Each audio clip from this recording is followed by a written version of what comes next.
ব্যাংকে চাকরি করি, অনেকে বলেন ব্যাংকে চাকরি করার টাকা হালাল না, আমি আবার নামাজে পড়ি, আমার নামাজ কবুল হবে কিনা। আপনি যদি কোনো সুদী ব্যাংকে চাকরি করেন, সুদের সাথে সংশ্লিষ্ট হন, তাহলে আপনার উপার্জন হালাল হবে না। আর উপার্জন যদি হালাল না হয়, তাহলে সেক্ষেত্রে আপনার অন্য নফল আমল বা অন্য আমল এটা আপনার জান্নাতে যাওয়ার জন্য যথেষ্ট হবে না। জান্নাতে যেতে হলে আপনাকে অবশ্যই উপার্জন হালাল করতে হবে।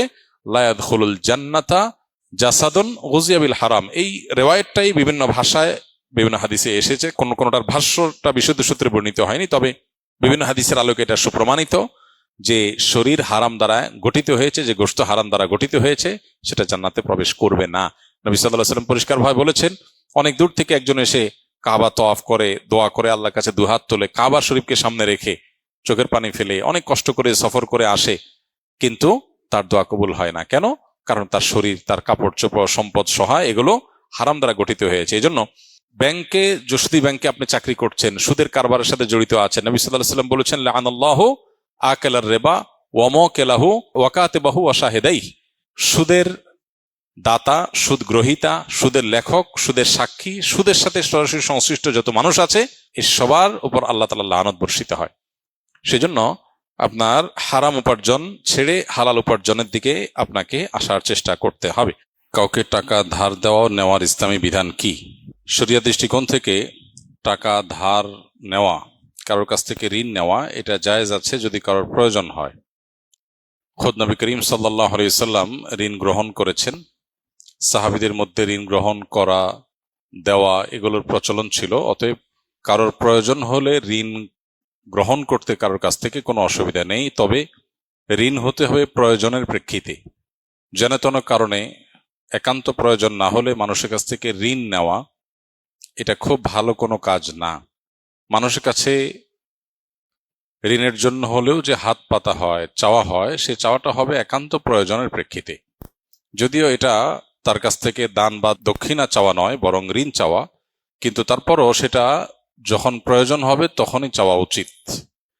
আজকাল দেখা যায় অনেকে ঠুনকো কোনো কারণে, যেটা আসলে খুব বেশি একান্ত প্রয়োজনের সীমানায় ফেলার মতো না, সেরকম বিষয়ের জন্য যেন তেন কারণে ঋণ করে।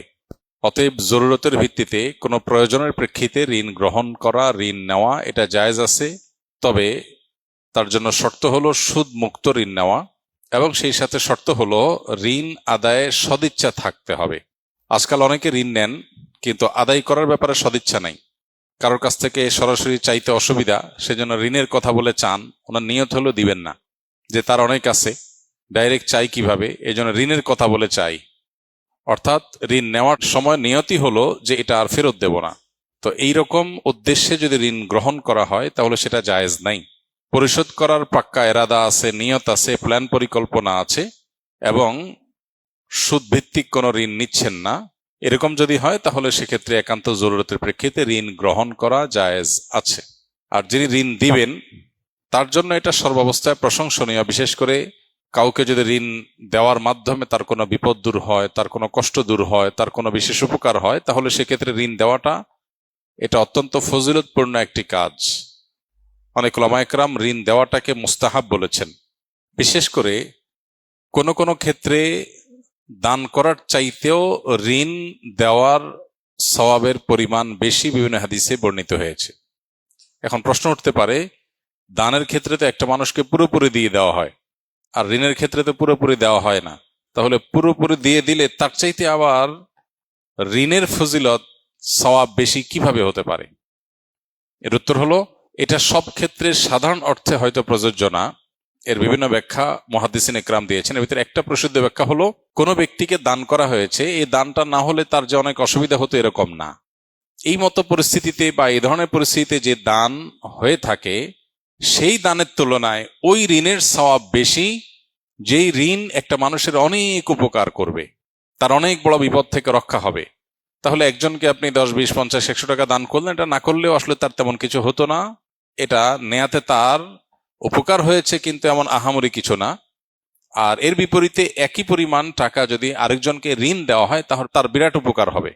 এমতো পরিস্থিতিতে প্রয়োজন পূরণের ক্ষেত্রে কোনো কোনো জায়গায় দানের চাইতে ঋণ দেওয়ার উপকারিতা ঋণ গ্রহীতার জন্য প্রযোজ্য হয়, সেরকম পরিস্থিতিতে দানের চাইতেও ঋণের সওয়াব বেশি হবে। আল্লাহ আলম বিসওয়াব। তাহলে খোলাসা কথা হলো, জরুরত হলে, কোনো বিশেষ প্রয়োজন হলে কারোর কাছ থেকে ধার নেওয়া, ঋণ নেওয়া জায়েজ আছে, কিন্তু সেটা পরিশোধ করার সদিচ্ছা থাকতে হবে।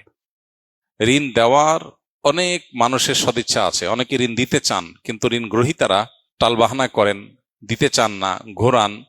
এই বদভ্যাস এবং এই খারাপ কালচার প্রতিষ্ঠিত হওয়ার কারণে ঋণ দেওয়ার যে আমলটা আছে এটা সমাজ থেকে হারিয়ে যাচ্ছে এবং মানুষ শুধুই ঋণের উপর নির্ভরশীল হয়ে যেতে হচ্ছে।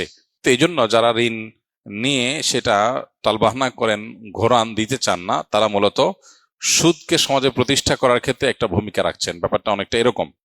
নবী করিম সাল্লাল্লাহু আলাইহি সাল্লাম বলেছেন, মাতালুল গানিয়্যি যুলমুন, একজন সচ্ছল মানুষ সে ঋণ নেওয়ার পরে যদি টালবাহানা করে এবং দিতে না চায়, ঘোরাঘুরি করায়, তাহলে সেক্ষেত্রে সেটা স্পষ্ট জুলুম। এজন্য কারোর কাছ থেকে ঋণ নেওয়ার পর সেটা পরিশোধ করার জন্য সদিচ্ছা থাকতে হবে, স্পষ্ট সময়ে দেওয়ার জন্য নিয়ত থাকতে হবে, পরিকল্পনা থাকতে হবে, তাহলে ঋণ নেওয়াটা